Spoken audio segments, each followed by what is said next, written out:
Так, друзья, сегодня новое маленькое ноу-хау, маленький секрет, как сделать на камин вот заслонку с противовесом, с цепочкой. Здесь пока еще не видно, но мы имеем заслонку ЗВП.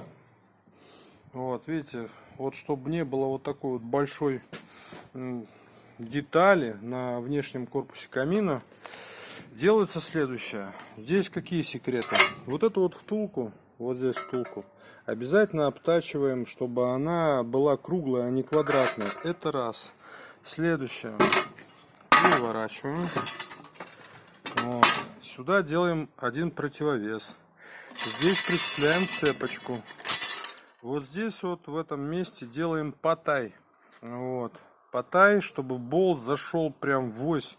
И ось туда-сюда не двигалась. Потому что приходилось встречаться с тем, что ось прям высовывается.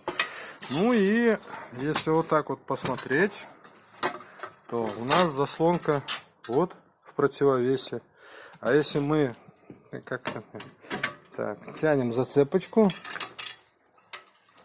вот таким образом.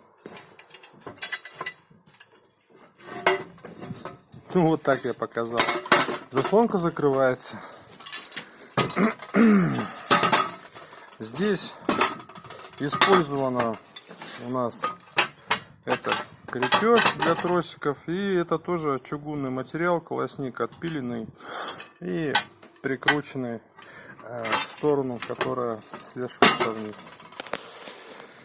Вот такой секрет для того, кто не хочет делать заслонки, чтобы у них торчала большая такая шайба, вот это вот такая на внешнем комплексе, а просто в портале была маленькая цепочка с крючком. Всем привет!